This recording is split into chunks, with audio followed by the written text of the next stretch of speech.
Que a graça e a paz de Jesus Cristo entrem na sua casa, na sua vida. E muito obrigado por receber o Além do Terno aí nessa noite fria de São Paulo.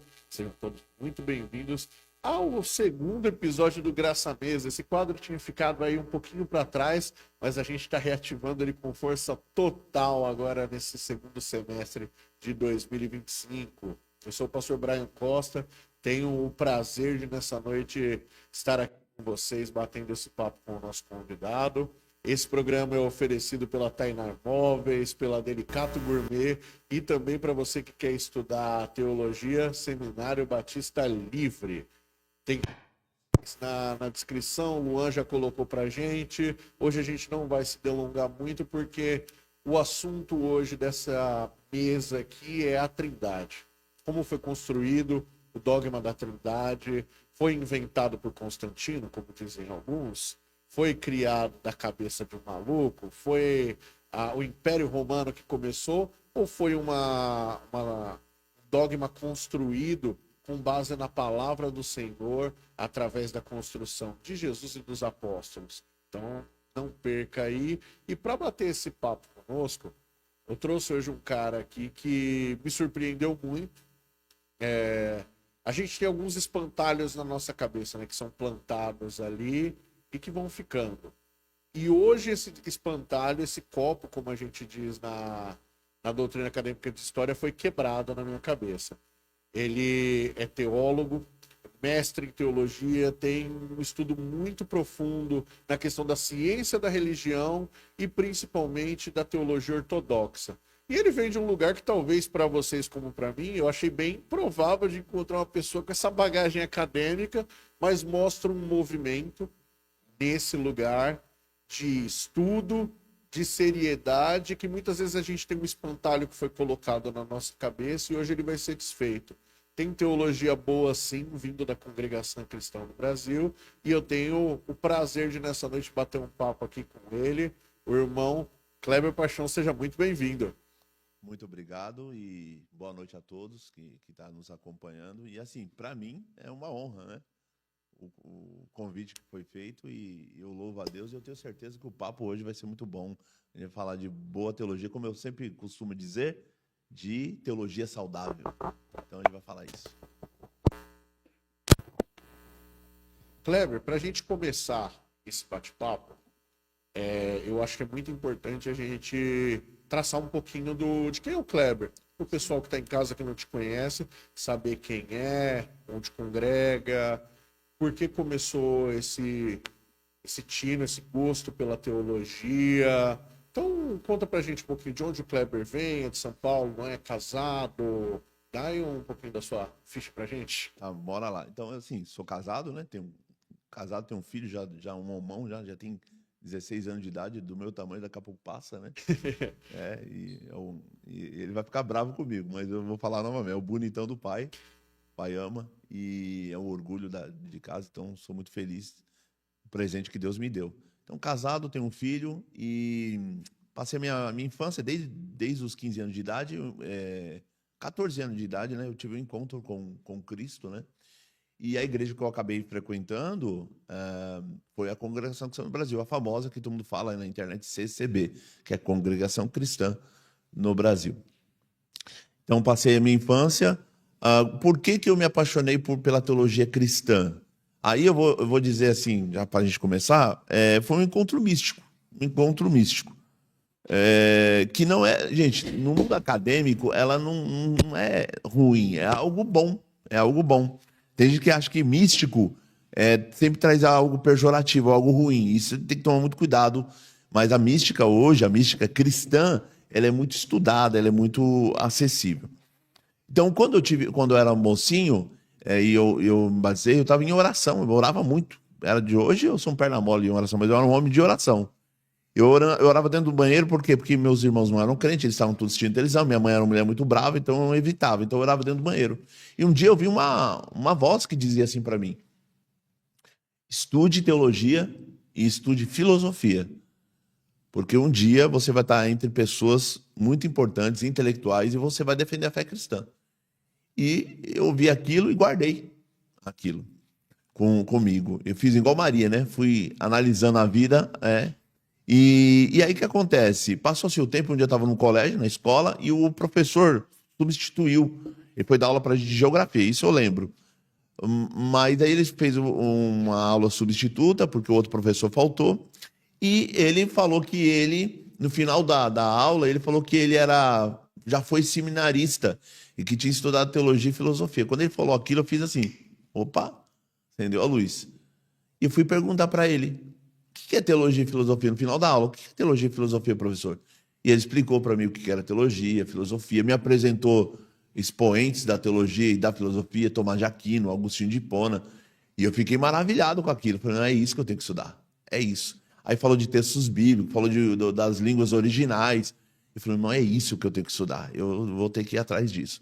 Só que eu nunca tive condição financeira. E quando eu era solteiro, eu fiz alguns cursos livres, né? Aqueles que eram, lembra? Pelo correio, comprava e fui indo. E aí o primeiro mais sério mesmo que eu fiz, até falei num programa, eu tive lá no César Cavalcante, e eu mencionei, é uma verdade. O primeiro curso que eu fiz mais sério mesmo, que eu peguei as apostilas e tudo mais, li, fui profundamente, foi um curso que ele ministrava, né? Da igreja dele, né? Do curso de teologia dele. E depois, com o tempo, o casamento, minha esposa falou assim, mas por que você não faz faculdade? E aí eu falei assim, não tem condição, minha esposa é uma mulher muito guerreira. Ela falou, começa e a gente vamos ver o que a gente vai fazer para pagar. Aí eu comecei, fui lá no Mackenzie e prestei vestibular, que eu queria fazer no Mackenzie. Mackenzie direto? Fui direto no Mackenzie, fui no Mackenzie. Aí fiz teologia no Mackenzie, fiz o bacharelado em teologia no Mackenzie, e eu lembro que os professores ficaram surpresos comigo, né? Porque eles mencionavam alguns nomes de teologia, eu já sabia, alguns fatos históricos eu já sabia e tal. Então me destaquei bastante, eu tive 10 no meu TCC, dos 3 professores que estavam na banca, então fui muito bem sucedido. Depois fiz filosofia na Unify, e aí depois não parei. Aí fiz mais de 6 pós-graduação, estou terminando mais 2 agora, né? Então vai ser 8 no total. Legal. E aí eu fiz o último agora, o curso que eu fiz foi o mestrado em Ciência Religiosa Metodista de São Paulo. Graças a Deus foi muito bem. São Paulo ou em São Bernardo? Fala meio de São Paulo, mas é de São Bernardo. E fiz, legal. E aí Deus me abençoou, e agora vou começar um novo mestrado. Eu quero engajar até o doutorado, essa é a meta. Vou começar um novo mestrado em Teologia na PUC de São Paulo. Vamos fazer uma pergunta agora, vamos apertar esse torniquete aí, para quem está em casa. A gente está com um público muito grande aqui do pessoal da CCB. E eu vou perguntar sem ressalva. A gente já teve um baita bate-papo gostoso ali, então eu me sinto à vontade para perguntar. Tá bom. Enquanto você se formava em teologia, 2 perguntas surgem. Primeiro, como você foi visto pelos seus pares lá dentro? Porque a gente tem uma visão aqui de fora que nos passa, que quem é da CCB tem aversão a estudar a Bíblia. E o segundo ponto e isso eu acho que vai acontecer com qualquer igreja. Bom, quando você vai estudar a doutrina, você vai ter pontos de contraste ali com a doutrina que talvez sua igreja professa. Sim. Principalmente você indo para um Mackenzie, teologia presbiteriana. Uhum. Como foi conciliar? Então, primeiro, como você foi visto? Kleber é louco, Kleber é maluco. E como foi conciliar? Poxa, isso daqui, talvez a igreja não é tão certo assim, mas não é uma heresia. Como foi pensar nisso? Tá. Primeira coisa que eu vou destacar que é importante a gente pensar, e isso eu deixar claro, porque aí não prejudicou eu, nem você, nem ninguém, nem o programa. Eu não falo em nome dela, sempre deixar isso claro, eu não falo em nome dela. Sempre falei em todos os programas, até no meu canal no YouTube, sempre falei, eu não falo em nome dela.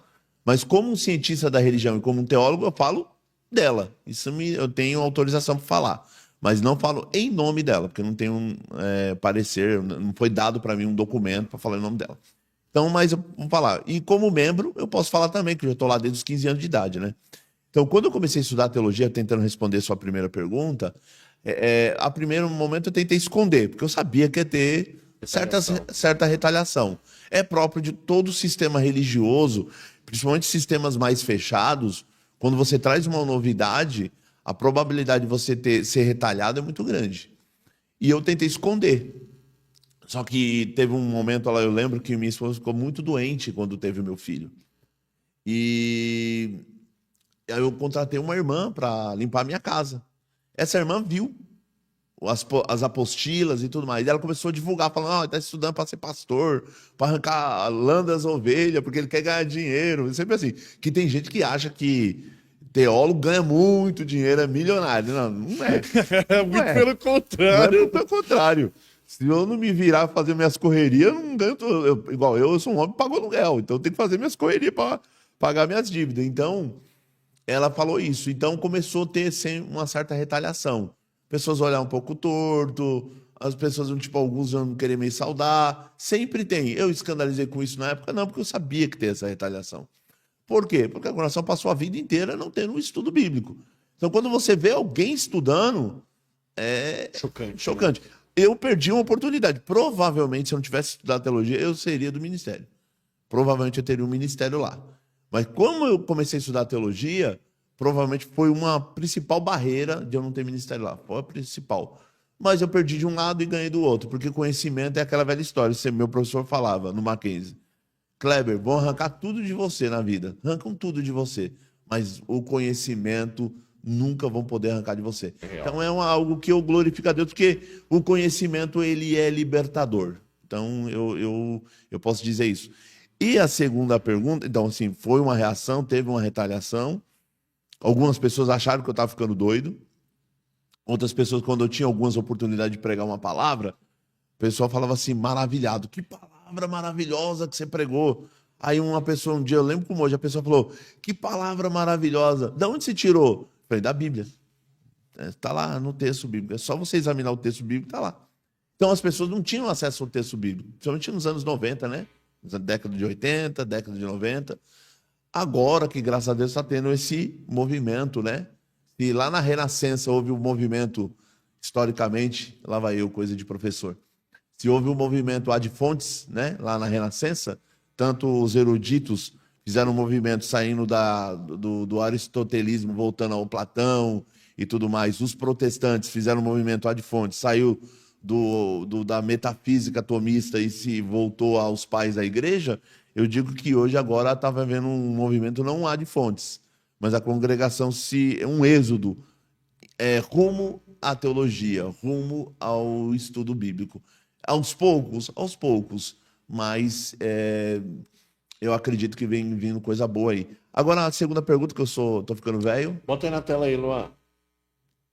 Quando você se formava em teologia, houveram pontos de divergência com a doutrina da sua igreja, e você teve que, isso daqui dá para abrir mão, isso daqui não dá, condensar ali. Perfeito, é isso mesmo, eu tô ficando velho mesmo. Idade da... sim, houve sim. Não questões secundárias, o que eu sempre digo, né? Na teologia nós temos coisas primárias e secundárias. As primárias são as grandes verdades da fé. Essas tinha no tópico, os 12 pontos de doutrina, que tá, para quem não conhece, no inário da CB, o inário 4, que era antes desse que nós temos agora. Tinha os 12 pontos ali. Confessava-se a Bíblia como palavra de Deus, confessava a Trindade e os outros pontos. Então ali tinha algumas verdades que não estavam negando do cristianismo. Agora, divergências secundárias ou muitas das vezes coisas que você via dia a dia, questões pastorais mesmo, sim, eu sabia que não tinha base bíblica, sabe?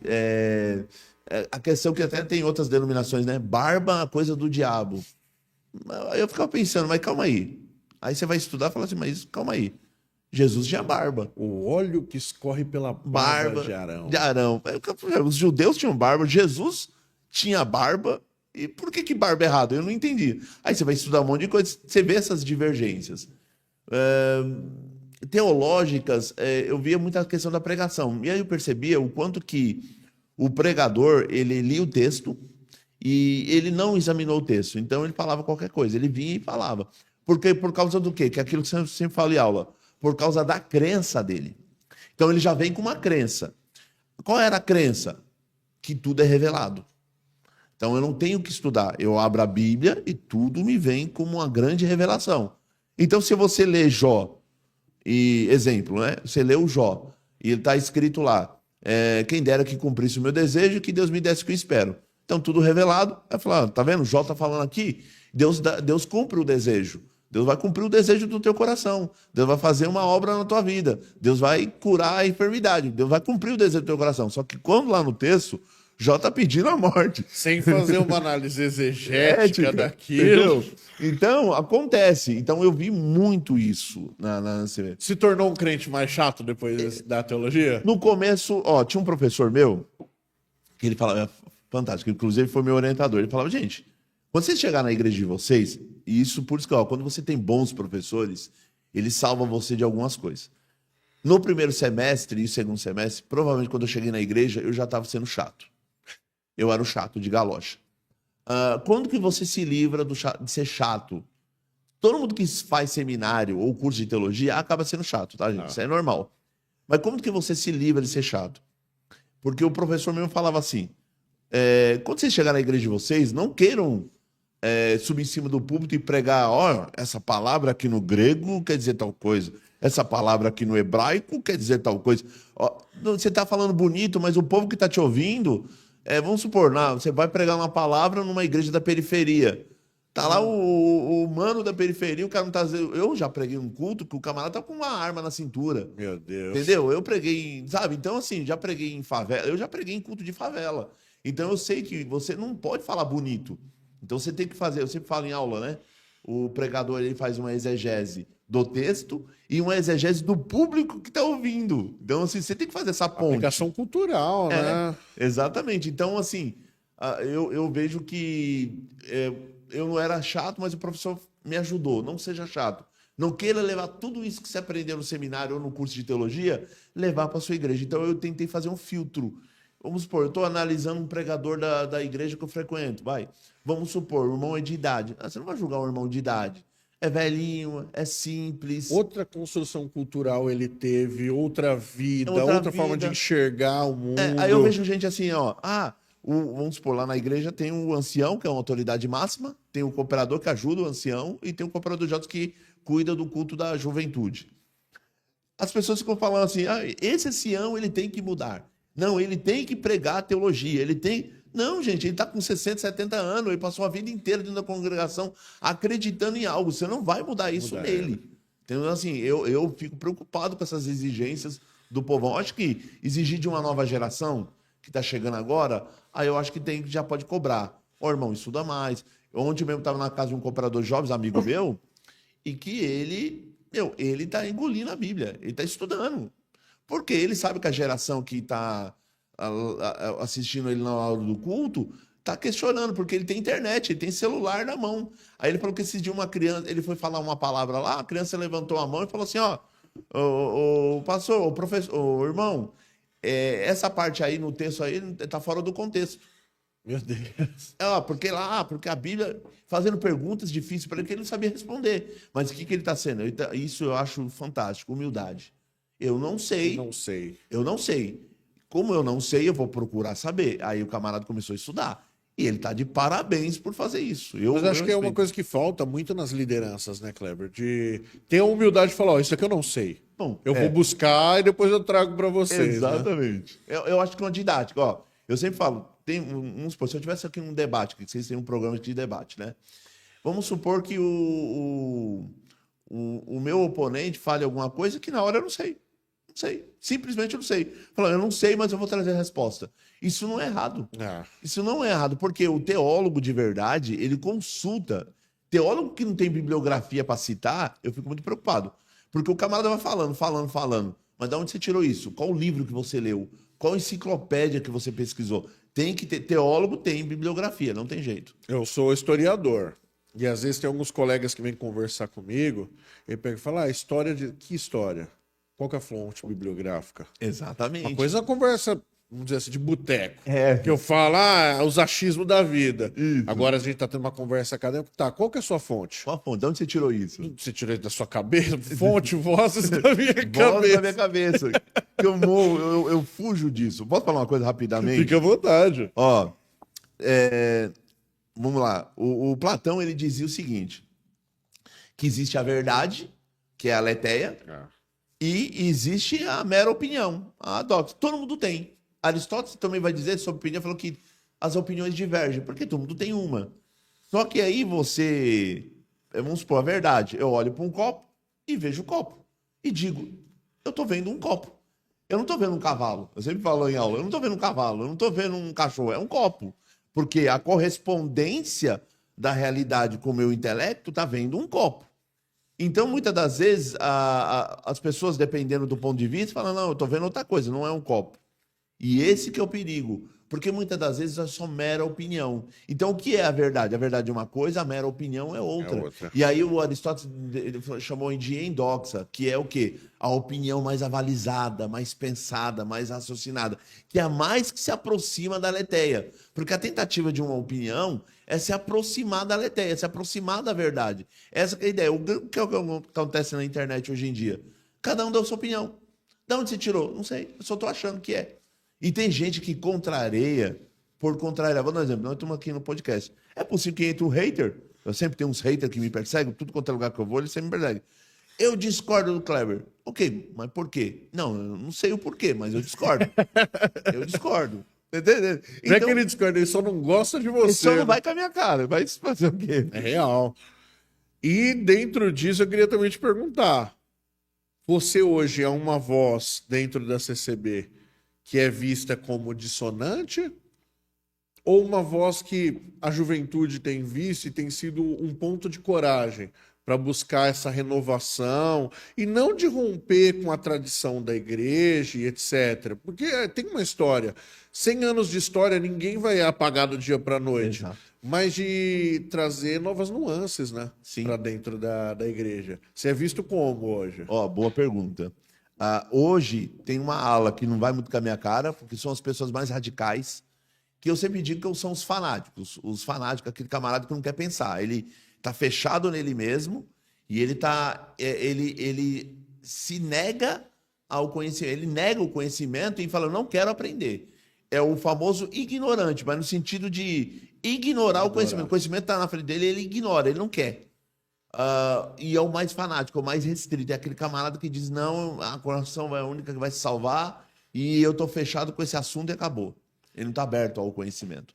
E essa ala lá dentro não gosta muito de mim, não vai muito com a minha cara.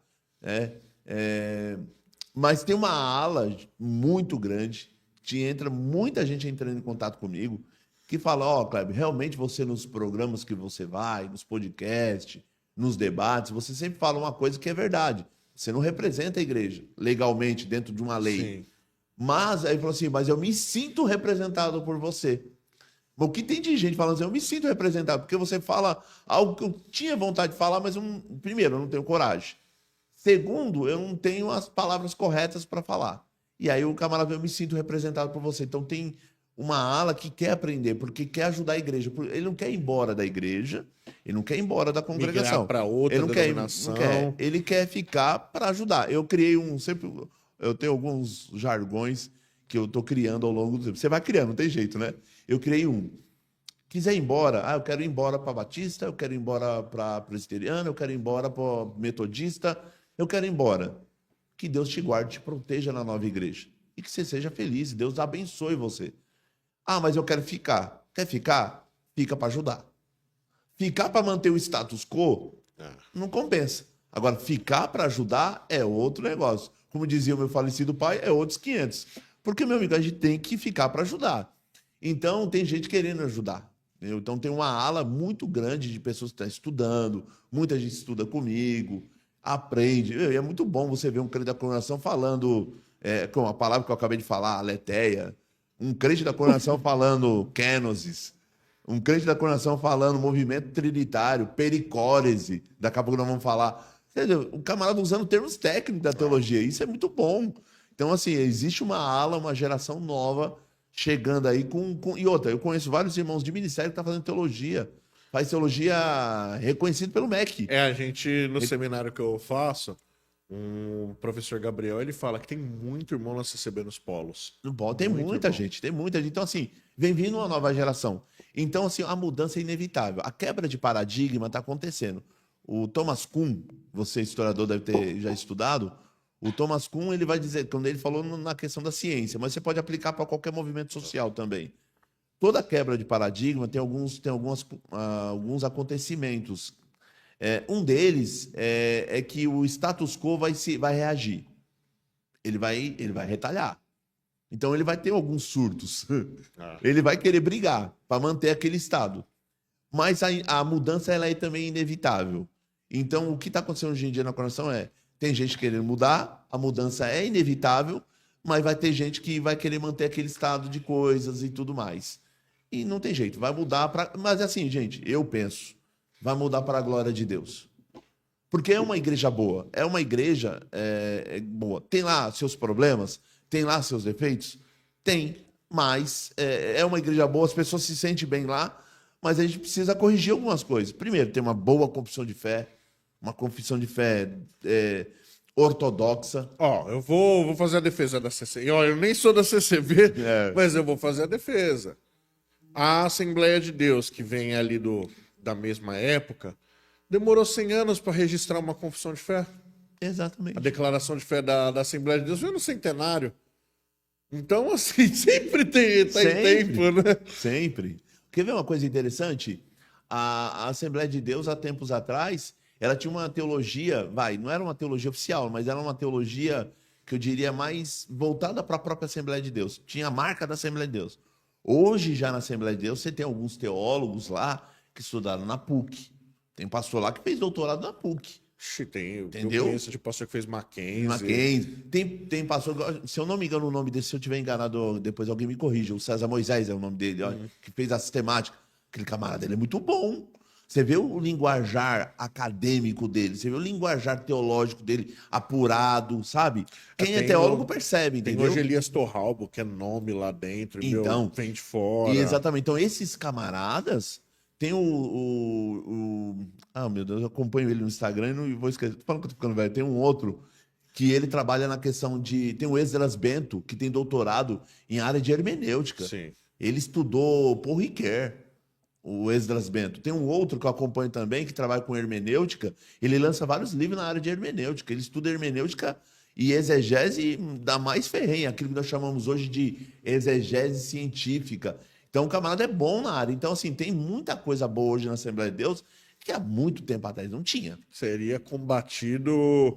Eu venho de uma época que o pessoal falava, né? Usava a letra mata. Não, você vai fazer... Eu lembro quando eu fui fazer teologia o básico na época, o pessoal desconjurava. Pelo amor de Deus, você vai esfriar, você vai começar a falar heresia. E, pelo contrário, me esquentou mais ainda. Hoje em dia, se você levanta... Hoje, assim, ó, a gente pode ter algumas críticas para várias denominações. Isso é próprio normal, isso é até saudável. Se você aceitar tudo, é muito perigoso aceitar tudo de todas as igrejas, né? Mas, assim, na Assembleia de Deus hoje, se você for pregar, dependendo da Assembleia de Deus, até os jovens questionam do jeito que da fonte de você tirou a informação. Ah, esse texto quer dizer isso. O jovem que está ouvindo fala, meu, de onde ele tirou aquilo? E acaba o culto e ele vai te questionar. Um dia eu preguei uma palavra, lógico, graças a Deus, né? Deus iluminou. Eu estava numa Assembleia de Deus e preguei uma palavra na Assembleia de Deus acadêmica, sistemática, tudo certinho.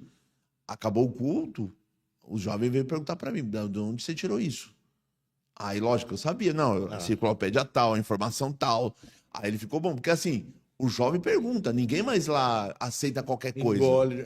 Mudou a geração, né? Isso. Eu acho que a nossa geração era uma geração um pouco mais subserviente, que, não vou questionar, é chato questionar. Essa molecada de hoje não tá nem aí. Não aceita qualquer coisa, não. Sinto muito te dizer. Não adianta você levantar lá para pregar de qualquer coisa e falar que é tudo revelação, que a própria geração lá da Assembleia de Deus não aceita mais, não. Ou felizmente não aceita, graças a Deus. E aí, deixa eu perguntar para você outra coisa. Por que ciência da religião e por que o estudo sobre a Trindade? Boa. Da onde que veio isso? Beleza, você começou a fazer teologia, foi se aprofundando e tal, mas por que entrar por esse viés? Boa. Primeiro, na teologia, antes as pessoas acham que, como que eu posso dizer para vocês, que surge assim do nada, assim. Mas na Bíblia, quando eu li a primeira vez, eu já enxergava a Trindade no Novo Testamento. Não tem como você não enxergar. Se você lê com honestidade, você vê a Trindade ali. E ok. E quando eu cheguei no bacharelado, tinha vários assuntos de teologia. E vários amigos meus, inclusive a maioria dos alunos da minha época, era tudo assembleano. Tudo assim, hoje em dia, tudo é pastor assembleano. E o pessoal, eu vou estudar hermenêutica. no meu TCC, eu vou estudar tal coisa. Eu falei, e eu não sei o que eu... E você, Clebão, vai fazer o quê? Eu falei, eu não sei ainda. Tava meio assim e tal. Aí eu gosto de comprar muito livro. Desde que, um pouco antes de estudar teologia, mas assim, depois que eu comecei a estudar teologia, eu não parei de comprar livro. Não tem jeito. Quem estuda teologia vai comprar livro, vai ler livro e não tem jeito. Tem gente que se preocupa em comprar um perfume caro, outro compra um carro. Eu gosto de comprar livro. Ontem mesmo fui palestrar num seminário, acabou, tinha lá a stand da Vida Nova, eu comprei logo 2 livros. Comprei um do Craig Keener e comprei um do Blomberg. Então, assim, eu compro muito livro. Eu comprei um livro, um dia eu estava na Paulus, na editora Paulus, e eu comprei um livro do teólogo Bruno Forte, que é um teólogo católico, arcebispo de Cheio de Vasto. Comprei, vou ler. Eu comecei a ler, falei, meu Deus, que autor. E o camarada toda hora falando da trindade, do Deus que se revela, da teologia da revelação, do Deus que se revela na história.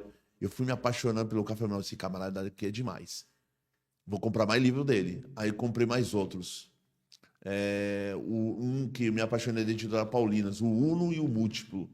Meu, camarada, já no começo do livro, assim, ó, no começo do livro, ele começa a falar umas frases assim, falei, meu Deus do céu, só de falar me arrepio. Falei, meu, camarada é demais. Ontem mesmo na palestra apresentei a Trindade a partir do pensamento dele ontem. E aí, o que acontece? Eu falei, eu vou fazer o TCC sobre esse camarada. Eu comprei tudo que tinha em tradução em português. Comprei. E comecei a estudar ele. Estudar. Fiz o TCC. Aí eu apresentei para o meu orientador. Meu orientador é demais, o professor Wilson. Eu sou apaixonado por ele. Ele agora tem por causa do glaucoma, ele tem a mesma enfermidade de glaucoma. Eu também tenho glaucoma, mas ele perdeu as vistas total. Mas um baita de um teólogo. Baita. Não é famoso, não está na internet, mas é um baita de um teólogo. E eu falei para ele, você vai ser meu orientador. Tal. Aí ele falou assim, o que você vai fazer? Eu vou fazer em Teologia Trinitária em Bruno Forte. O título vai ser A Trindade como História, no pensamento de Bruno Forte. Aí ele, rapaz, você é ousado, hein? Rapaz, aí o orientador falou assim, é ousado, então vamos lá. Calma aí, então, eu quero entender isso. Isso é o mundo acadêmico que eu sou apaixonado. Deixa eu entender isso. Apresenta o autor para mim. Eu apresentei. Ele falou, então faz o seguinte. Ele pegou, eu lembro como hoje, ele abriu a carteira, me deu um monte de dinheiro. Você vai lá no centro da cidade amanhã, compra todos os livros dele e traz para mim, que eu quero ler todos os livros dele e eu vou te ajudar você a fazer esse TCC. Fui lá na cidade, comprei todos os livros do Bruno Forte e entreguei para ele. E ele sendo um pastor presbiteriano. E ele começou a ler. Aí falou, o Bruno Forte, Clebão, faz isso, faz aquilo, vamos falar isso, tal. Fui falando. E aí começamos a pegar uma amizade. Ele foi meu orientador, mas foi muito mais um amigo. E aí ele falou, Kleber, na banca, vamos fazer questionamentos, como é uma igreja presbiteriana, tal. Eles querem ver alguma coisa na área reformada. Eles não estão acostumados com o teólogo católico. Católico, né? Você é muito ousado. Mas eu gostei do desafio. Mas eu vou te dar uma dica. Coloca alguma coisa ali de Lutero, alguma coisa ali de Calvino. Eu fui no Instituto e fui ver Trindade em Calvino. Coloquei no TCC. Calvino, citei Lutero, citei Calbart. E aí foi indo. E aí eles gostaram. Os nomes-chave, né? Você colocar as palavras-chave no negócio, vai. Aí foi. Mandei bala. E o meu professor gostou tanto de mim que teve um dia... e você vê como que é engraçado, né? Eu gostava muito dos pais da igreja, né? E tinha uma aula dos pais da igreja. O professor isso não estava muito bem. Ele falou, Clebão, faz o seguinte, dá aula para mim no meu lugar. Dá aula para mim no meu lugar. Eu sei que você manja dos pais da igreja. Aí ele chegou, gente, ele vai dar aula, não estou muito bem, ele vai dar aula no meu lugar, porque ele manja. Eu lembro como hoje, isso é um orgulho, né? Eu ministrando a aula assim, e foi ali que eu me apaixonei da ideia de dar aula de teologia. Aí eu comecei a dar aula assim de teologia lá dos pais da igreja, e quando fui falando ali, tal, e eu lembro que o professor isso falava assim, esse camarada, eu amo meu orientando, eu amo ele, o camarada é bom demais, ele gostava muito de mim. Chegou na banca, apresentei o trabalho, dos 3 professores me deu 10, um deles o professor Mário, lá do Mackenzie, eu amo demais, de paixão, o professor Mário. O professor Mário, Kleber, eu tenho uma coisa para te dizer, 3 coisas para te dizer do seu trabalho. Aí eu fiquei olhando assim, pensei que ele ia dar uma bronca. Ele falou, bom e muito bom. Seu trabalho é bom demais. Aí até brincou, rapaz, sai da congregação, vai para a presbiteriana, você vai fazer um excelente trabalho lá. Eu lembro como hoje essa frase dele. E aí passei, então eu trabalhei Trindade. Falei, a partir de agora é só Trindade. E eu fui me aprofundando, fui lendo livro. Aí eu comecei a comprar livro, aí não tinha mais livro de Trindade no Brasil. Aí eu fui lendo Trindade em inglês, em italiano. Aí peguei as obras do Bruno Ford, peguei obras como Padre Ladária, Padre Coda, só os camaradas fera na área da Trindade. Aí eu bebi dessa fonte. Aí me apaixonei pelo assunto e até o dia de hoje. Trabalhei isso no mestrado. Aí você perguntou, por que ciência da religião? Porque a ciência da religião, um dos campos deles é a fenomenologia na área. E eu gosto muito da ideia do fenômeno do sagrado. O homem que está diante do sobrenatural, diante do sagrado que se manifesta, que se revela para ele. Heidegger vai dizer que religião é arrebatadora. Ela tira você do seu lugar, ela tira você do seu momento. E eu vejo muito isso. Tem um autor chamado Rudolf Otto, que escreveu o livro O Sagrado, e ele começa a investigar o sagrado nos textos bíblicos. E um deles é aquela passagem que Deus se revela para Moisés, falando que ele era a sarça, que ele era o eu sou o que sou, tal. Então eu me apaixonei por essa ideia. Falei, vou estudar. Quando eu fui fazer o mestrado, eu não tinha um mestrado que eu me apaixonaria assim. Aí eu vi um amigo meu que eu estava dando aula no instituto e eu contratei ele para dar aula no curso lá de teologia. E ele tinha acabado de se formar lá. E ele falou assim, Clebão, por que você não faz ciência da religião? Eu fui investigar, fiz o pré-projeto, mandei aprovado. Falei, então bora. Aí comecei a fazer. Comecei a fazer e gostei, terminei. Foi na época da pandemia. Fiz o mestrado, mas trabalhei Trindade também. Trabalhei Trindade, trabalhei o mesmo Bruno Forte, só que na questão, como era ciência da religião, eu tentei trabalhar a questão da beleza, que é um fenômeno muito caro na religião. A ideia do ícone, a ideia da beleza, a ideia do belo, a ideia do belo que se revela para nós. E aí trabalhei essa questão em Bruno Forte e agora vou começar um novo mestrado na PUC de São Paulo, mas eu vou voltar agora a trabalhar a Trindade, mas na questão histórica. Por que Deus se revela na história? Aí eu vou trabalhar isso. E aí, Trindade? Conceito romano? Conceito inventado por Constantino e depois ratificado nos diversos concílios ao longo da história, ou é um conceito que aparece antes?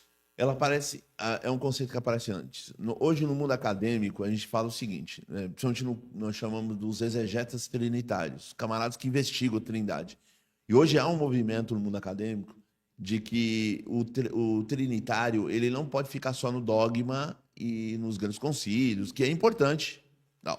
Só que ele precisa também trabalhar um pouco de exegese, ou seja, trabalhar o texto bíblico. Sim. Porque a fonte primordial da doutrina está no texto bíblico. Não foi inventado voz da nossa cabeça. E aí nós dizemos que no Antigo Testamento nós temos vestígios trinitate, vestígios da Trindade.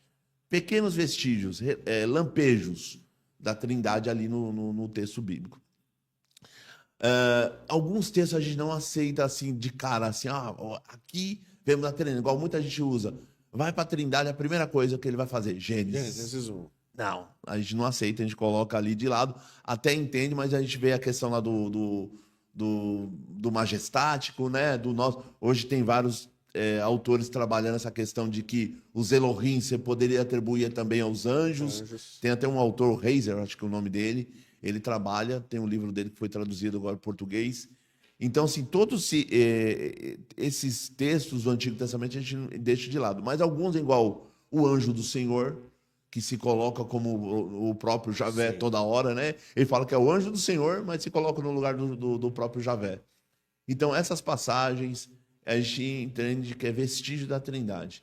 Mas como a revelação ela é progressiva e na plenitude dos tempos nós temos uma revelação plena, que é Jesus de Nazaré, quando Deus não se contém na eternidade e assume a nossa humanidade, que muita gente confunde uma coisa assim, não é que o filho veio se encarnar e o pai ficou lá. Já esse é o equívoco. A crença de que aquele Javé, aquele Deus que está lá no Antigo Testamento, ele assumiu a nossa humanidade. Ele veio até nós. Só que aí daqui a pouco eu vou mencionar qual a diferença de tudo isso. Mas é ele que assume a nossa humanidade. Não é o filho que vem, o pai fica lá no céu, de boa. Não existe essa dicotomia, as pessoas confundem muito. Então nós vemos no Novo Testamento esse Jesus se relacionando com o tal de pai, dialogando com ele. Em algumas passagens ele fala, o Pai é maior do que eu vim fazer a vontade do Pai, mas outras passagens ele diz, eu e o Pai somos um, né? E não é aquela que nós estávamos conversando bastidores, né? Não é aquela ideia, não, foi uma questão funcional. Não, ali ele está falando, ó, mostra-nos o Pai. Quando o apóstolo fala, mostra-nos o Pai, ele está querendo que ele queria ver Deus, ele queria ver o Pai. Mas como que você quer ver Deus sendo que o Deus está aqui? Quem me vê a mim, vê o Pai. Então, é essa a ideia. E aquela passagem primordial, antes de Abraão existir, eu sou. Então, todas essas passagens, elas mostram um relacionamento de Jesus com Deus. Então, a doutrina nasce a partir da interpretação dessas passagens. Só que olha que engraçado. Muita gente acha que nasceu com Constantino, que é uma baboseira. Hoje o mundo acadêmico dá risada disso. Quando você vê na internet alguém dizer que veio com Constantino a doutrina da Trindade, é risível diante do mundo acadêmico. Por quê? Hoje há um certo consenso. Por que eu digo um certo consenso? Porque, vamos dar um exemplo, James Dunn, ele que é um grande teólogo do Novo Testamento, ele vai destoar. Mas grandes outros teólogos, como N.T. Wright, Richard Balkan e principalmente o Larry Hurtado, ele vai dizer que Jesus, de alguma forma, já era adorado no primeiro século. Aqueles hinos chamados hinos cristológicos, que Paulo menciona toda hora, Sim. ali era o cântico já da igreja. Era a tradição já na igreja. A igreja já estava adorando Jesus de alguma forma. Só que eu sempre falo em aula o seguinte. Primeiro século, nós temos a igreja em estado de adoração. Ela não foi questionada. Ela estava em estado de adoração, cultuando. De alguma forma ela entendia. Os judeus convertidos, de alguma forma, isso é um escândalo na cabeça de um judeu. Porque só Javé tem que ser digno de adoração. Mas de alguma forma eles entenderam que Jesus também tinha que ser adorado. Então tinha culto para Jesus no primeiro século. Então já tem base. Tem o Larry Hurtado, leiam lá, o Senhor Jesus Cristo, o nome da obra, um livro pela Academia Cristã. É um calhamaço desse tamanho, tenha paciência de ler, tá? Então, assim, a igreja já adorava Jesus, só que ela estava em estado cultico, que nós chamamos estado cultico, estado de culto, de adoração. Era natural. Era natural. Ninguém questionou, ninguém falou nada. Só que internamente começa alguém dizendo, será que ele é Deus mesmo? Será que é da mesma natureza que o Pai? Internamente começa um questionamento. Externamente, os estudiosos eruditos romanos começam a questionar a igreja também, tanto os costumes dela como a doutrina dela. Então, quando a igreja se vê em aflição, em apuros de questionamento interno e externo, eu sempre falo, ela sentou e falou, opa, deixa eu pensar aqui. Porque Pedro já tinha avisado, estejais prontos a dar razão da vossa fé. O que é razão da vossa fé? É dizer que a fé é razoável. Ela tem uma razoabilidade. Ela tem uma razão de ser. Então a fé é isso. Ela tem uma razão de ser. E você precisa explicar essa razão. Então a igreja sentou e começou a pensar. Então os primeiros pais ali começam a pensar. E isso vai, as grandes discussões, há historiadores que dizem que as discussões sobre Jesus se davam nas praças, assim, no dia assim, nos mercados, assim, conversando no dia a dia, a igreja discutia essas coisas. Não era algo que só ficava nas elites.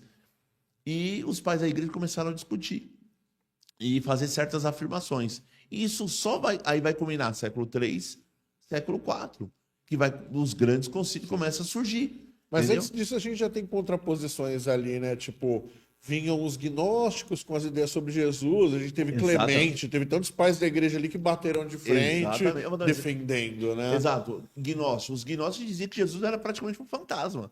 Porque os gnósticos, advindo do neoplatonismo, eles acreditam a matéria é má, o corpo é mau. É o demiurgo. Isso. O corpo é mau. Se o corpo é mau, Jesus não podia se encarnar num corpo. Ele não podia assumir um corpo, porque o corpo é mau. Então ele falou, não, Jesus era como se fosse um fantasma. Quem morreu na cruz ali foi uma aparente morte, é como se fosse um fantasma ali. Então vem os... Aí por que você acha que João lá fala assim, João está combatendo os gnósticos. Aqueles que dizem que Jesus não veio em carne, ele não é de Deus. Quem é de Deus? Que confessa que Jesus veio em carne. Quem João está combatendo ali? Ele está combatendo o começo ali dos gnósticos ali dentro do cristianismo. Então assim, já tinha uma crença e já tinha um combate. Quando o João fala assim, eles eram do nosso meio, mas não são dos nossos, porque se fosse dos nossos, estaria de quem ele está falando? Dos gnósticos. Então, assim, quando você vai estudando, você vai percebendo isso. Então, o dogma, ele tem um desenvolvimento. A palavra dogma, dogmata, quer dizer opinião. Então, você tem uma opinião avalizada a respeito de uma doutrina, ela se dá progressivamente. Então, o dogma não nasce do nada. Ninguém inventou, vou criar o dogma da Trindade. O termo Trindade já era falado entre os gregos, e aí, no lado latino, Tertuliano vai cunhar o termo Trinitas, para descrever essa ideia. Eu estou vendo ali, ó, uma relação de pessoas no Novo Testamento. Então, como que é o termo que eu vou utilizar? Ele utilizou A Trinitas. verbalização, né, Exatamente. O conceito, eu sempre falo que antes do dogma vem a experiência. A igreja primeiro experimentou o ressurreto. E a partir da experiência do ressurreto e a experiência desse Deus que se revela, ela estava adorando. Quando ela foi questionada, ela cria o dogma. O dogma vem sempre depois da experiência. Mas a experiência nunca é ruim. Esse negócio que nós temos hoje, uma aversão à experiência, por isso que é muito bom hoje todo teólogo ter uma noção de ciência e religião. Porque na ciência da religião a gente investiga muito a experiência religiosa. Vou dar um exemplo. Na filosofia da religião, tem um autor que me falha a memória, que ele escreveu um livro Experimentando Deus, eu acho que é o nome do título, da editora Carisma. Isso é um erudito da filosofia da religião, ele e o Alvin Plantinga. Ele está investigando a experiência mística. Ele diz que aquela mesma, sabe a mesma experiência quando alguém disse que viu alguma coisa ou que experimentou alguma coisa? Ó, acabei de beber água. A mesma coisa que eu acabei de dizer, ó, bebi água e senti a água aqui. É a mesma coisa, ele fala que está no mesmo nível quando você diz assim, ó, estava no quarto orando e Deus falou comigo. Senti a presença de Deus, Deus falou comigo. Ele falou, você não pode descartar isso. Pode ser uma histeria? Pode. Pode ser uma doideira? Pode. Mas você não pode descartar que realmente esse camarada está falando com Deus. Que ele ouviu realmente a voz de Deus. Então, isso na filosofia da religião, filosofia analítica. Sim. Experimentando, e aí ele faz uma análise dos místicos. Pega, exemplo, João da Cruz, camaradas, Maria de Jesus, que eu esqueci o nome dela, Catarina de Sena, todas as místicas e místicos que, de alguma forma, experimentaram Deus. Você não pode descartar, falando, não, o que teve nela foi uma loucura da cabeça dela. Então, a experiência é importante, mas, lógico, depois vem a construção do dogma. O que é a construção do dogma? É a racionalização, é a explicação racional da fé. Por isso que o Clodovus Boff, lá no Método Teológico, aliás, lá vai as dicas de Kleber. Quer estudar teologia, você tem que estudar metodologia teológica. Então, se quer estudar metodologia teológica, tem um livro da editora Voz, um calhamaço, chamado Metodologia Teológica, do Frei Clodovus Boff, que é o irmão do Leonard Boff. Esse livro é fantástico. E ele começa dizendo, o que é fé? Fé o que é teologia? É a fé em estado de ciência. É a fé em estado de pensamento. Você já acredita. Agora você quer saber por que você acredita. Quando você começa a fazer perguntas, por que você acredita, você está fazendo teologia. Entendeu? Então, acho que isso que é muito interessante. Então, o dogma, ele é a igreja pensando. Ó, é isso que eu acredito. É isso que eu acredito. E a igreja percebeu que Jesus é Deus. Não é que ele aparenta ser Deus. Ele é Deus. E se ele é Deus, aí construiu toda uma teologia. E aí, como combater hoje? A gente vê lá as heresias do começo da igreja, com Sabélio e etc., Ário, e a gente vê essas heresias repaginadas hoje, século XXI, né? Toda high-tech. E a gente vê um movimento muito grande de judaização dentro da igreja, não só na questão neopentecostal, os chaveirinhos e derrubar óleo na cabeça dos outros, mas também nas crenças. Sim. A gente vê aí Jesus sendo negado, a gente vê, por um lado, se tem os unicistas, a gente vê esses ditos unitaristas. Como combater eles quando o Wagner, que apresenta aqui o podcast comigo, fala essas coisas são muito mais gostosas, né? Essa coisa mística, né? Como combater com a razão e com a palavra, Kleber? Boa. Ó, eu vou dar uma advertência. Por que essas heresias estão crescendo tanto nos tempos de hoje? Unicistas, os judaizantes e tudo mais. Porque a doutrina da Trindade e a doutrina da encarnação, elas foram negligenciadas na igreja cristã. Os católicos, eles são muito bons nessa área. Então, como está muito consolidado isso está muito, muito bem resolvido no católico romano e no católico ortodoxo. Está muito bem resolvido. No protestantismo é algo muito abandonado. Então, vou dar um exemplo. Quando você lança um livro de teologia, sei lá, de exegese, todo mundo compra. A editora Vida Nova lançou um livro do Robert Lenton, de página amarela, sobre a Trindade. É poucas pessoas que compram. Você não vê na internet ninguém postando, marcando, ó, comprei um livro sobre Trindade. Ninguém compra. Por que que ninguém compra? Porque é uma doutrina abandonada. Porque todo mundo relega ao mistério. Não, é mistério, então eu não entendo muito, então tá tudo certo. Então, quando acontece isso, você abandona. Quando você abandona algo, alguém vai. Se você não fala sobre algo, alguém vai falar. Abre um vácuo, né? Abre um vácuo. É o famoso que eu estava lá no César Cavalcante, eu usei o termo lacuna, né? Tem gente que fez piada comigo, porque além de ter a dificuldade teológica, tem a dificuldade da língua portuguesa. Porque a lacuna é uma palavra da língua portuguesa. Lógico, ela tem toda uma etimologia, vai ter. E aí teve gente que fez piada. Mas a lacuna quer dizer o quê? Um hiato, um vácuo em dois parâmetros. Aqui, ó, tem um vazio aqui, um abismo aqui. Então, esse abismo que está aqui, ele vai ser preenchido por alguém. Ninguém está falando nada. Aí apareceu os unicistas, os judaizantes. Então, vamos combater. Tem coisas que estão simples. Eu vou dar um exemplo.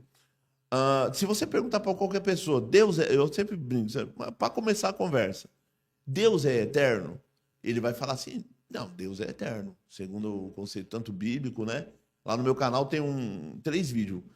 A eternidade no conceito bíblico, a eternidade no conceito em Agostinho e a eternidade em Boécio e depois a eternidade em Tomás de Aquino. É só assistir os vídeos lá. Desde de Boécio, desde Agostinho, a eternidade é um instante que vale por ele mesmo. É um instante, é um dia que não quer se acabar. Agostinho falava, é um dia que o ontem nunca se afasta, o amanhã nunca chega e o dia nunca declina. É um eterno hoje. O Boécio vai falar que a eternidade é uma posse infinita de uma vida sem fim. Então, Deus é eterno. Se Deus é eterno, beleza. Aceita essa premissa? Eu aceito. Ok. Você aceita a premissa que está na Sagrada Escritura que Deus é amor? Não, eu aceito a premissa que Deus é amor. Então, se Deus é eterno e ele é amor, então eternamente ele é amor. Concorda comigo? Concordo. Ok. Se ele é eternamente amor, ele tem que ter uma segunda pessoa para amar. Porque amor sozinho é egoísmo. Não existe amor sozinho. Por isso que a gente sempre define na doutrina da Trindade. Deus não é solidão. Deus nunca foi solidão. Então, na eternidade, Deus sempre teve uma segunda pessoa para ser amada. Então, não teve um momento que Deus passou a ser pai. Ele sempre foi pai porque ele teve uma segunda pessoa para ser amada. Que na doutrina da Trindade é o Filho. Então, eternamente, ele é pai porque eternamente ele tem um filho para ser amado. Então, esse negócio, o camarada fala assim, não, Deus é amor, mas Deus é eterno. Mas e um filho? Não, o filho ele foi a primeira criatura a ser feita, né? Ele é um Deus menor. E também é ilógico. Como que se ele é um Deus menor, olha, que aí as pessoas não estudam muito filosofia, né? E você também um historiador, você pode também pensar junto comigo. Se Deus, o Deus cristão, ele é todo poderoso, ele tem todo o poder, e se tem um segundo Deus, então ele já não tem todo o poder. Está dividido. Porque tem um poder menor ali que o outro tem e que ele não tem. Então, quando você diz que Deus tem todo o poder, mas tem um segundo Deus menor, então ele não tem todo o poder. E se ele não tem todo o poder, ele não se enquadra na concepção de divindade que nós temos. Então ele deve ser uma divindade muito estranha, porque hoje, se você perguntar para qualquer teólogo, filósofo, qual a concepção de divindade? Não, ele é um ser único, todo-poderoso, todo onisciente, todo onipresente, e tem todos os atributos de perfeição, e elevado ao máximo de perfeição. Ok, então ele tem todo o poder, ele tem onipotência. Se ele tem onipotência, então não pode existir um segundo Deus. Por isso que no teísmo, nós somos teístas, nós acreditamos na existência de Deus. Ou seja, nós não somos politeístas. Nós somos também monoteístas, porque existe um só Deus. Só que no cristianismo tem uma diferença. É um monoteísmo trinitário. Por quê? E eu falei ontem para um amigo meu, ele ficou bobo, porque ele falou, Kleber, eu não entendo. Como que pode ter pai? Aí fez assim com o dedo, ó, Pai, Filho e Espírito Santo. Como que pode isso? Como que pode três ser um? Eu falei, é esse que é o erro seu. Eu falei, como assim? Você está olhando para a matemática. Você fez três, depois quis entender um. Isso é matemática, por isso que não se encaixa. Agora, para pensar, pensa num único Deus. Ele pensa, tá bom, tô pensando, existe um único Deus. Não existe nenhum outro Deus, existe um único Deus. Agora, pensa na vida dele. O que faz esse Deus ser Deus? Eu falei para ele, ó, o que eu tenho um Kleber. O Kleber tá aqui. O que faz Kleber ser Kleber? O rosto de Kleber, personalidade de Kleber, o cérebro do Kleber, o sangue, que a partir do oxigênio que eu estou respirando está bombeando oxigênio para todo o corpo, o pulmão está funcionando, o coração está batendo. Tudo que me faz Kleber ser Kleber, o DNA de Kleber, tá aqui. A vida de Kleber tá bombando aqui, não tá? Ele falou, tá. Maravilha. É assim em Deus. Existe um único Deus, mas a vida desse único Deus, e aí eu vou citar uma autora, a Soderegger, que é uma sistemática que está em inglês, que poderia ser traduzida em português. Eu sou apaixonado por ela. Soderegger, acho que a gente fala o nome dela é difícil de falar. Soderegger. A Soderegger vai dizer, quando nós falamos Trindade de Deus, falamos da vida de Deus. Quando nós falamos da existência, falamos de um único Deus. Mas quando falamos de Trindade, falamos da vida de Deus, porque a vida de Deus é relacional. O ser de Deus, no ser mais íntimo de Deus, tem uma relação de Pai, Filho e Espírito Santo. Por isso que essa ideia de que Deus veio assumir nossa humanidade, mas deixou o Pai lá em cima e o Filho aqui embaixo, é antibíblica, não é isso que a Bíblia está falando. Então é uma concepção equivocada. Então, assim, a vida de nosso Deus é trinitária. É isso que as pessoas precisam entender e que tem uma certa teimosia, principalmente os unicistas. Aqui no podcast eu já ouvi cada coisa. Eu vi. Deus. E assim, aí que entra a questão que eu acho que é o perigo. Como você disse, tem uma lacuna. É um caso mal resolvido, mal falado. Os caras vão chegar. Uma pessoa que tem estudo e etc., pô, vai refutar isso daí brincando. É peteca que você bate e joga de volta. Mas aqueles irmãos menos instruídos, eles acabam sendo cooptados. E é muito perigoso. Se a gente não discutir esse tipo de assunto, a Trindade é base. É base, não é um assunto secundário ou terciário. É um assunto fundamental da nossa fé. Se a gente não tratar ele como assunto fundamental, vai vir o chapéu de alumínio, as loucuras. E aí a tendência do evangelho, lógico, a gente sabe, existe o poder de Deus, a misericórdia, etc. Ele não vai deixar a palavra dele se perder. Mas a tendência da gente perder pessoas para esse tipo de heresia é muito grande, né? Você sabia que quando nós chamamos hoje a ortodoxia cristã, né, que é a reta doutrina. Sim. Você sabia que a ortodoxia teve no período lá das batalhas da heresia contra a ortodoxia, principalmente o arianismo teve uma hora que ele estava quase vencendo. E mesmo depois que ele perdeu a batalha contra a ortodoxia, ele permaneceu um bom tempo. Tem várias pessoas que eram arianas tranquilamente. Se não fosse o Papai Noel ter dado uns tapas no ar, apesar que, na verdade, isso aí não há comprovações. Hoje em dia, os historiadores aí da eclesiástica, eles rejeitam isso. Que, na verdade, foi uma história contada. Mas ficou muito bonita a história. Muito boa, Papai Noel. Eu acho que se eu não tivesse, se não tivesse Papai Noel lá pra bater no ar, eu queria estar lá pra bater nele. Eu voltava no tempo pra dar os tapas na cara Porque do assim, vou dar um exemplo. Por causa do arianismo, aquele defensor da fé cristã, o diácono lá, o anão negro, meu Deus. Agora da cabeça. Eu vou lembrar aqui daqui a pouco o nome dele. Ele foi exilado várias vezes, perseguido várias vezes. E muita gente não entende que quem batizou tem um dicionário de patrística, calhamaço desse tamanho, assim, que tá raridade. Eu tenho o meu lá na minha biblioteca, achei ele num sebo. Um sebo perdido. Que ele era da editora Vozes, Paulo e Paulino, se eu não me engano. Esse dicionário, o verbete sobre Constantino, o erudito, ele vai falar que O Constantino, no finalzinho da vida dele, foi batizado por um bispo ariano. Como que pode? Ah, ele era trinitário, ele criou a doutrina da Trindade, mas quando ele se batizou, foi um ariano que disse para ele que Jesus era menor que o Pai. Você está entendendo? Então, assim, a doutrina, ela permaneceu. Então, aquilo que você falou agora há pouco, são doutrinas que vêm com uma nova roupagem. E outra, ela está ficando. Ontem, antes de ontem, num podcast, eu estava falando lá e nos comentários doidos, tudo me xingando, né? E aí é uma coisa bem diabólica mesmo, as pessoas xingando. O Eurico Nascimento Filho, seu amigo, mandou aqui, é o bispo Atanásio. Tanásio, perfeito. Lembrou, bem. Pastor Eurico, te amo. Deus te abençoe. Pastor Eurico é demais. Pastor Eurico é fantástico, gosto dele muito. Esse dia ele participou até do programa Vejam Só. Pastor Eurico é top. Pastor Eurico, queremos o senhor aqui, hein? É, isso. Aí o que acontece? O Atanásio sofreu muito, né? Foi muito perseguido e assim, e ele era o defensor da ortodoxia. Então, gente, essas novas roupagens que vem chegando, lembrei que eu ia falar. Na semana passada, perdão, antes de ontem, tava num podcast e o pessoal começou a me xingar, parecia uma coisa bem diabólica, me xingando de tudo quanto é nome. E o camarada falou assim: eu sou da CCB e eu creio, eu sou unicista. E aí falou assim: fulano tá certo. Deus não existe. E aí tem gente na internet que fala assim que Maria traiu José com Deus.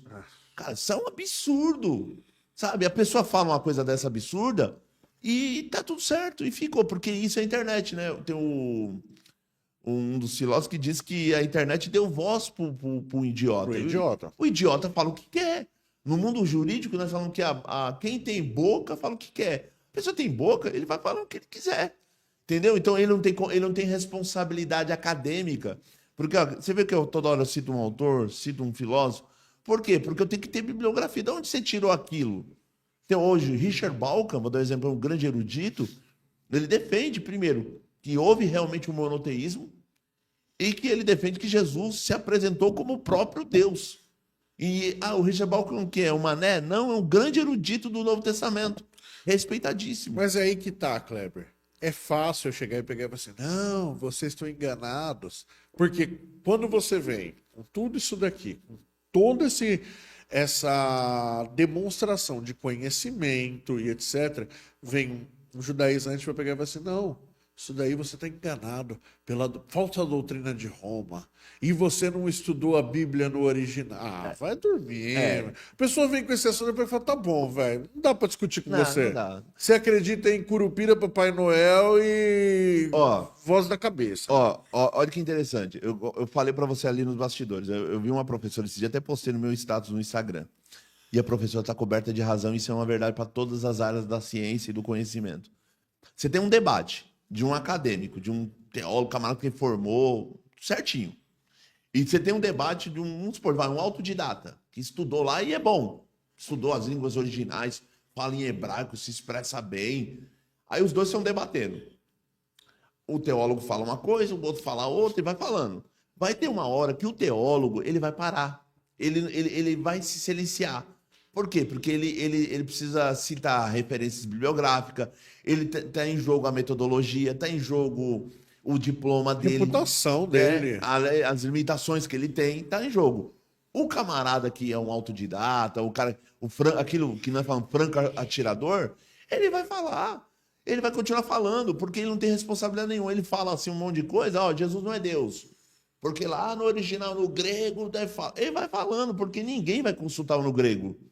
Ninguém vai abrir uma. Eu gosto muito do Iago Martins. Quando ele diz assim, um dos meus pastores preferidos. Isso. O Iago Martins fala uma coisa no canal dele. Ele diz o seguinte: calma aí, gente. Exegese não é uma coisa que você pega aqui no celular, vê fiz exegese. Não.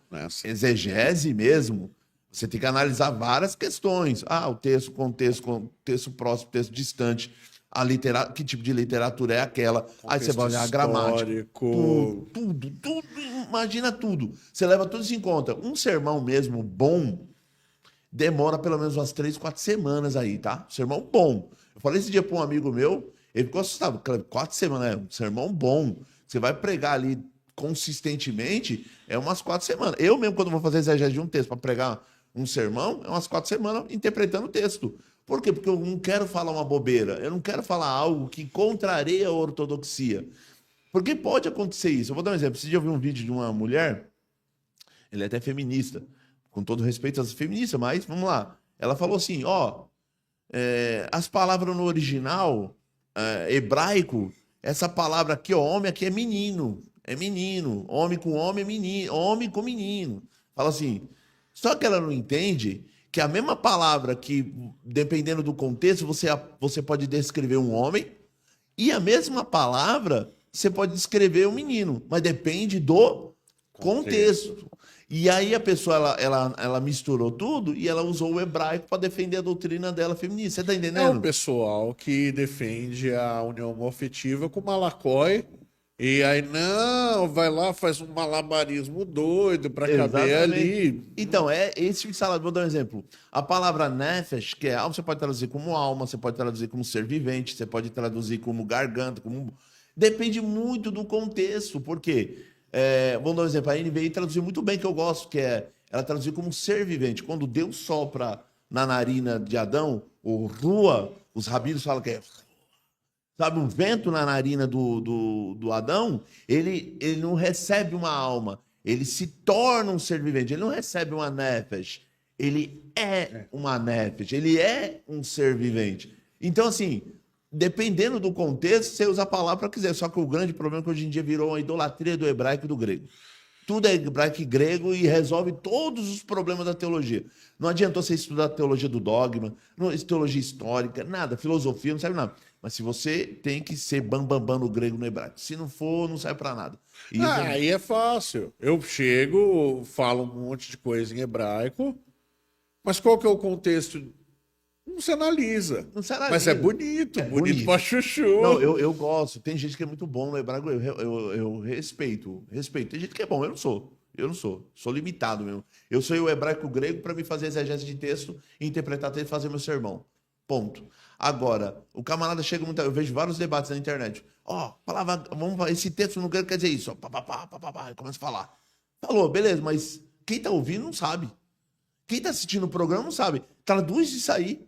Traduz, fala lá. Não, aí ele fala um monte de palavra bonita, mas isso aqui tá na primeira pessoa, do singular. E o povo, quem tá ouvindo, não sabe. Então, essas coisas que me assustam na internet. Você falou disso, aí me vem lembranças na cabeça. Deixa pra lá. Vou te fazer aqui algumas perguntas. Beleza. Oi. Eu vou fazer aqui algumas perguntas que vieram do chat para você. Agradecer a nossa audiência, tá muito legal aqui o pessoal participando bastante. Vamos lá. Uma é do Eurico, seu amigo. O filho era filho desde a eternidade com o pai, ou passa a ser filho quando nasce em carne? Sempre foi filho desde toda a eternidade, porque ele é gerado do amor do pai. Se ele é gerado do amor do pai, o pai nunca foi solidão. O pai nunca houve um momento na eternidade. E é tão contraditório, porque momentos são sucessões. E, gente, eu estou usando aqui como perdoa, tá? Mas aqui é o jeito mesmo para você entender, é didático. Mas eternidade não se fala momento, porque não tem momento, não tem tempo. Mas só para você entender, não houve um momento, um instante, um milímetro da eternidade que o pai nunca deixou de ser pai. Ele sempre foi pai do filho. Sempre foi, porque o filho é gerado do seu amor. E disso desdobra uma segunda pergunta do Eurico. Então, a geração eterna do filho não significa que ele foi gerado em algum momento no tempo. Como isso funciona? A geração, e isso que todo mundo fala, primeira coisa, geração não é mudança em Deus. O termo que os pais da igreja usaram para falar, principalmente os capadócios, né? Gregório de Nazianzo, Gregório de Nissa e Basílio de Cesareia, todos eles usaram o termo geração para descrever um evento em Deus. Deus se autoconhece e conhece ele de forma perfeita. E ele não só se conhece, mas sabe que conhece. E esse saber, essa razão de ser, é o filho que é gerado do pai. Essa geração, ela é eterna, ela se dá na eternidade. Então, não teve um momento. Ela se dá na eternidade. E é uma geração mesmo eterna, não tem um começo e fim. Outra coisa importante, não há mudanças em Deus, porque essa a ideia de geração, inspiração, que é o Espírito Santo, ela se dá nas relações das pessoas. Então, não há mudança ontológica em Deus. Deus continua sendo Deus. Nós estamos falando de um único Deus. Ah, então quer dizer que o pai gerou o filho, então teve um momento que o pai não era, era antes da geração. Então houve uma mudança, né? Igual uma mulher antes de estar grávida é uma coisa, uma mulher grávida é outra, e uma mulher depois que ficou que teve o bebê é outra. Não é uma mudança ontológica, não teve uma mudança no ser de Deus. Esses eventos em Deus, geração e expiração, elas se dão nas relações pessoais. Mais uma vez, o pai eternamente ama o filho eternamente ama o pai. Então, desde toda a eternidade, o pai é dom, e desde toda a eternidade, o filho é acolhimento do dom. Então, quando o filho ele acolhe o dom e devolve esse dom para o pai, ele não é egoísta, ele devolve para o pai, tem um vínculo de amor entre essas duas pessoas. O vínculo é tão intenso e tão forte, e tão intenso que não é uma coisa, é uma pessoa. Ser, né? É a terceira pessoa da Trindade, que é o Espírito Santo. É uma pessoa. Então, ele é o vínculo do amor do dom e o vínculo do amor do acolhimento do dom. Então, esses os termos técnicos que é utilizado. É que a gente tem que lembrar, né, dos antropomorfismos, né? Senão não cabe na nossa cabeça, é uma ideia que explode, né? Não cabe. Então vamos ter usar momentos, a geração. Vamos usar esses termos porque são os que cabem para tentar, porque assim, é um mistério que eu falei para você. Ele é um mistério revelado. Ele não é um mistério, aquilo que até o termo que o Lutero chamava de habeas conditus, ou seja, um mistério escondido que eu não tenho acesso a nada. Você tem acesso. A partir que a igreja refletiu sobre esse mistério, você já tem acesso. O básico para a salvação, você tem. Agora, se você conhecer tudo de Deus de forma exaustiva, você se torna um Deus. É esse que é o problema. Então, você nunca vai saber tudo sobre Deus. O Kaique, nosso parceirão aqui do podcast, mandou: qual o melhor léxico, na sua opinião, para fazer uma boa exegese? Léxico de grego, rapaz, eu não sei se... Sabe aquele dicionário internacional? Eu gosto muito dele. Agora, os melhores léxicos de tem no Bible Logos. Eu ia falar isso. Eu uso o Logos, o Logos já me ajuda. Já me dá tudo para mim. O Bible Logos, eu paguei no meu, eu tenho, acho que o prata, se eu não me engano. E eu não tinha dinheiro na época. Um amigo meu, eu falei assim, um amigo top, Euler, Deus te abençoe se um dia você estiver vendo esse programa. E eu falei, filho, eu não tenho cartão de crédito. Ele falou, Clebão, eu empresto para você, me dá os seus dados. Aí ele falou e comprou lá para mim. Então o Bible Logos para mim é tudo. Glória a Deus.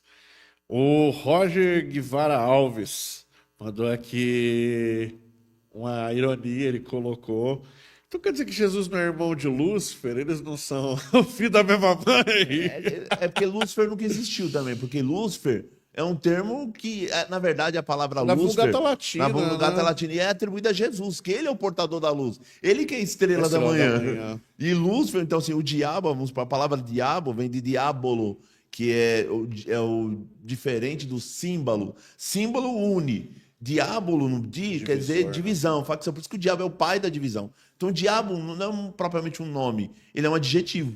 E Satanás vem de Satã, que quer dizer o quê? Aquele que condena, aquele que leva a juízo, aquele que leva ao tribunal de justiça. Ou seja, aliás, que faz o papel de acusador. Né? E nesse tribunal que ele faz o papel de acusador, então também não é um nome, é um adjetivo. Sabemos o nome desse anjo caído, traidor? Não sabemos o nome dele. Então, assim, Lúcifer nunca existiu. Então, não dá para nem... Eu entendi a ironia dele, mas... Ele mandou aqui brincando aqui. Agora uma pergunta minha, já que a gente falou de judaizante e tal. E o Metatron, Kleber?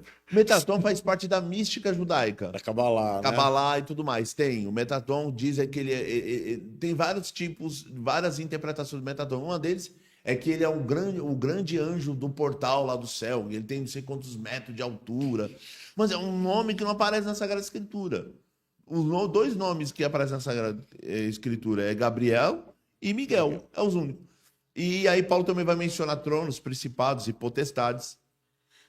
Mas, eu vou dar um exemplo. Quer conhecer a hierarquia angelical, filosoficamente dizendo, aquela que Dionísio apresenta, Dionísio Areopagita, Sim. e que Tomás de Aquino usa na sua Suma Teológica. Ele faz toda uma hierarquia, e aquela divisão que Tomás faz é fantástica, eu amo, sou apaixonado. Se ela existe, eu não sei, mas a construção É muito filosófica é palatável. muito palatável e muito boa, entendeu? Eu gosto também do livro do professor Carlos Vailate. Ele tem angiologia, demonologia, eu acho muito legal ali. Ele é simples, básico para quem está começando, né, a estudar. Exatamente. Acho que é bem legal. O pessoal, vai mandando aí as perguntas pra gente. Ajuda aí no superchat pra gente bater as metas aí que o senhor Luan colocou. Kleber, dentro disso, a gente passou pelo seu objeto de estudo, a gente passou um pouquinho pela sua história, e eu acho que a gente desemboca num terceiro ponto, que é como colocar isso, todo esse estudo. Eu sei que você é professor, mas eu acho que também a gente tem uma gama da igreja que jamais vai para o seminário. Sim, sim, sim. Como trazer isso para dentro da igreja? E, por exemplo, hoje, para a sua realidade, para a CCB, como trazer isso lá para dentro? Olha, precisaria primeiro uma legitimação. Porque assim, enquanto ficar vamos supor, o Kleber e outros irmãos, fica na clandestinidade. É clandestino. E tudo que é clandestino traz uma ideia de crime, algo ruim, algo escondido, algo oculto. Mas se vamos supor, Igreja Batista aqui, né? O pastor fala, não, aqui a gente apoia o estudo da teologia. Quando tem um apoio eclesiástico, aí a coisa anda. Enquanto está acontecendo na minha realidade, enquanto está nesse sentido clandestino, que as pessoas estudam de forma meio velada, meio escondida, ainda não vai crescer. Agora, quando tiver um apoio eclesiástico, ou seja, o apoio de uma autoridade eclesiástica, fala, não, eu apoio. Vamos bancar Vamos isso. bancar. Não, o Kleber me representa. O Kleber me representa. O Kleber representa essa ideia. Vamos ajudar. Se tivesse isso, eu diria para você, estrutura. E aí eu falo com certeza mesmo. A congregação ela tem dinheiro, ela tem estrutura para fazer assim o melhor seminário de todos os tempos. Ela tinha dinheiro, estrutura para fazer os melhores seminários de todos os tempos. O problema, a pergunta que não quer calar, vai querer fazer isso? É esse que é o problema. Eu tenho dificuldades em crer que agora... mas aí eu vou trabalhando, eu sempre falo que é passo de formiguinha. A nova geração, eu vou trabalhar com a nova geração. A nova geração estuda comigo, ou vê lá meus vídeos do YouTube. Tem gente que fala assim, que maratona. Tem gente que fala que...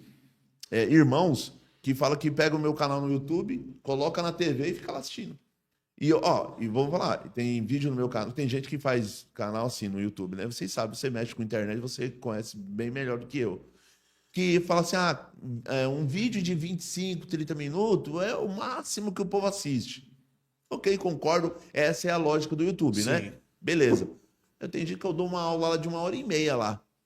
Fala 1h30, apresentando slide, uma aula mesmo. E mandando bala. E explicando e tudo mais. Quando acaba, o pessoal assistia a aula e ainda a pessoa escreve, assistia até o final. E a pessoa fala, e maratonou, assistiu um, depois assistiu o outro. E a gente sabe que é real, porque depois você entra lá na retenção do vídeo, você vê quanto entendeu? durou, então, né? assim, é um trabalho de formiguinha. É um trabalho de formiguinhas. Eu criei um outro termo, né? Eu falei lá de um que eu... E o outro que eu sou, desde moço, né? Eu nasci na periferia, né? Então, eu cresci escutando Racionais. Primeiro, eu escutava muito samba, depois Racionais. E no meio da juventude, eu escutei muito rock and roll. Mas o Racionais marcou muito a minha vida, porque muito que ele cantava é a coisa que eu vivia, né? E eu cunhei que eu sou apenas um rapaz latino-americano. Aí eu falei, apoiado por mais de 50 mil manos. E eu coloquei um hashtag, inventei um hashtag rumo a 50 mil manos. E um monte de gente assiste meus vídeos e coloca mais um vídeo assistido, hashtag rumo a 50 mil manos. E tem gente que fala assim, Kleber, o canal cresceu mais 30 membros, rumo a 50 mil manos. Ou seja, a pessoa abraçou a ideia, a pessoa abraçou a causa. Então, quanto mais pessoas abraçarem a causa, mais vai ajudando. Porque eu vou dar um exemplo. Tem gente judaizante que cria um canal, o cara está com 40, 50, 70 mil seguidores. E aí o camarada que é ortodoxo, que tá tentando defender a igreja, que tá tentando ajudar a igreja, é igual o meu caso, é quase 5 mil, que ainda não chegou de 5 mil. Por que isso, essa dificuldade? Porque eu devo dizer uma coisa, a mentira, ela é muito mais palatável, porque ela agrada mais. Quando você diz uma verdade, você fala, é só isso. Vamos dar um exemplo. Isso é um copo. É só isso, Kleber? É um copo. Mas você não tem mais nada para falar. Não, é apenas um copo. Agora, quando você fala uma mentira, não, isso aqui não é um copo, mas por detrás desse copo tem uma mística profunda que só eu sei e vou revelar para você. Já viu os vídeos do internet? Eis que hoje eu vou falar uma verdade que ninguém mais sabe. É igual eu vi hoje uma mulher ateia, num vídeo dela, ela escrevendo assim, ela falando, não, eu vou mostrar para você 3 coisas que a religião, e no caso dela, né, religião cristã, nunca é outra religião, é sempre a religião. Ela fala assim, que a religião faz mal para a sociedade, mas ela vai apresentando a religião cristã. Calma aí, mas que religião? Não é, e as outras? Então, assim, é a religião sempre cristã. Só o cristianismo né? Aí ela falou assim, eu vou apresentar 3 coisas que ninguém fala. Ela apresentou 3 problemas da religião, que realmente são problemas. Gente, mas esses problemas já foram tratados ao longo de um tempo já. E todo mundo já está cansado de saber, mas ela achou que ela trazia uma grande novidade. Então eu vejo assim, de forma perigosa essas coisas. Você falou do Racionais, aí a gente tava falando naquela hora, quem tem boca fala o que quer, e vem na minha cabeça, né? Fala gíria bem, até papagaio aprende. Entendeu? É isso. Ó, tem mais algumas perguntas aqui pra gente pro final desse bate-papo, que foi muito gostoso. Ai, que bom. E já deixar o convite para você voltar outras vezes aqui, Amém. tanto pro Graça à Mesa quanto pros debates. Já vai deixar o convite. Vamos lá. O Roger manda assim: os anjos descritos em Ezequiel poderiam indicar pra gente uma hierarquia angelical? O Ezequiel, ele menciona o querube, né? E aí traz a ideia ali como se fosse uma carruagem, né? Que segura o trono de Deus, né? Que ele fala lá das rodas, e aí ele vai falando dos querubins, e aí ele fala que tem um de vidro, né? E aí fala que acima estava o trono de Deus. Então, você provavelmente, eu já vi alguns exegetas mencionando, que traz a ideia ali que fosse uma grande carruagem. Já viu aquelas carruagens que carregavam um trono? Sim. E aí fala que esses querubins viajavam para lá, para cá, com velocidade muito alta, traz a ideia de sempre o trono de Deus sempre estar em movimento. Por que ele faz isso? Se você olhar o tipo de teologia que você vai encontrar no Antigo Testamento, quem vai falar muito isso é o Walter Brueggemann. Deus levou ele há pouco tempo, há um mês atrás, alguma coisa assim. E até traduziram algumas obras dele fantásticas. O Walter Brueggemann, ele vai falar que para o hebreu sempre há algo em movimento. Deus é sempre em movimento. Toda vez que você vai ver Deus no Antigo Testamento, é sempre o paradigma cal, que é o verbo de ação. Sim. Então, Deus é sempre está agindo. O Deus de Israel é diferente do Deus grego, que é sempre estático, parado, metafísico, na unidade. Parte dali, as ordens. Não, e Deus não. O Deus de Israel, Javé, ele sempre está agindo, ele está operando, está criando. E aí eu vou dar um outro exemplo. Tem um professor meu do Mackenzie que ele falou uma coisa muito fantástica. Você pega os Salmos, e como que constrói os Salmos um cântico? Como que é? A vivência do dia a dia. O camarada plantou, ele plantou, Deus é bom. Aí o camarada colheu, aí veio a chuva, choveu, Deus é bom. Aí veio um pouquinho de sol, Deus é bom. Deus é bom. Tá crescendo lá, Deus é bom. Gerou fruto, Deus é bom. Colhi o fruto, Deus é bom. Comi do fruto, Deus é bom. Aí a pessoa que vivenciou isso criou. Rapaz, Deus é bom. E a sua benignidade dura para sempre. A bondade de Deus não tem um momento que ele para de ser bom.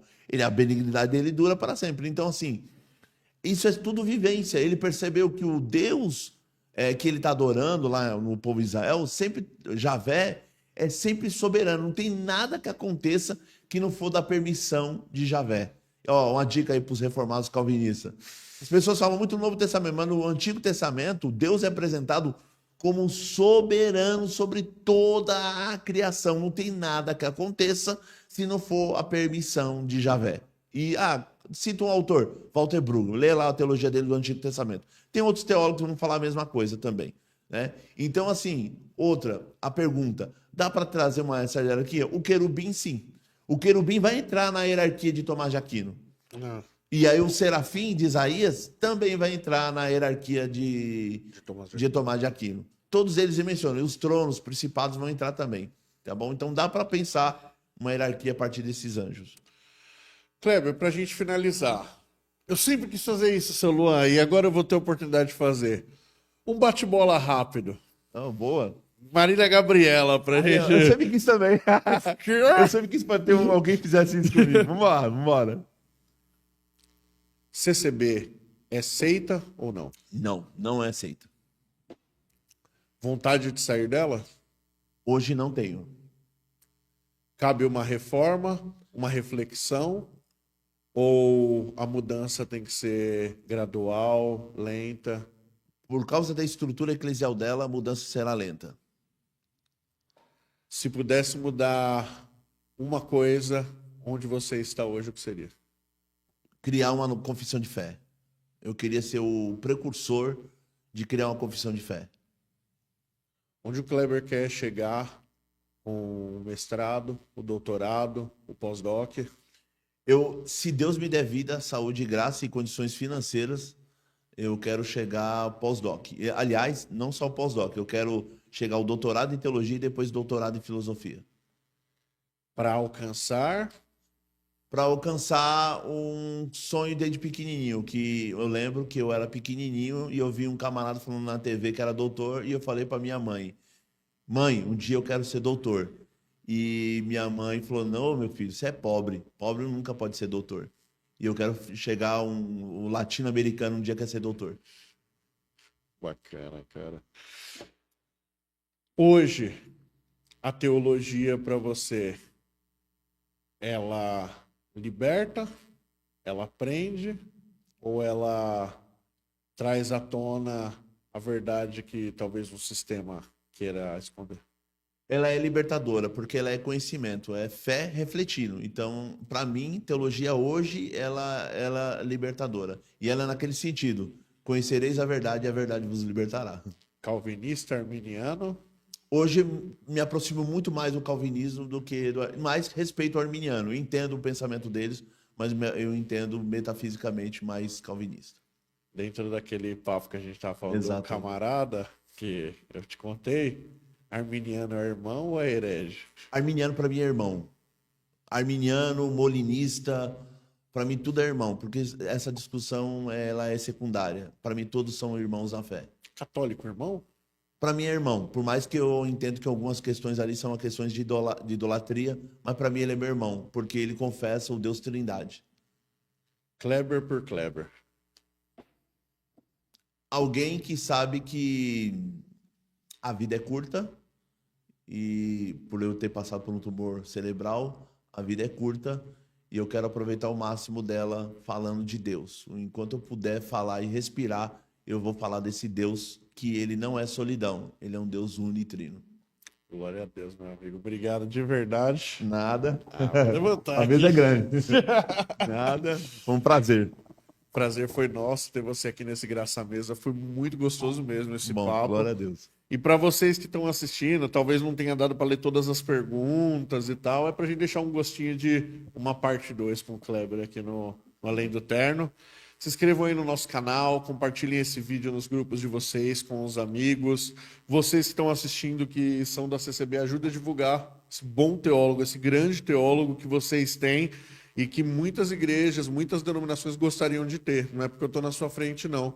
Mas a gente vê seriedade, a gente vê um estudo muito bem desenvolvido e uma pessoa que ama as escrituras. Então deem valor no que vocês têm aí, antes que talvez perca. Talvez o tempo vai mudando, a gente vai passando, talvez pode ir para outro lugar.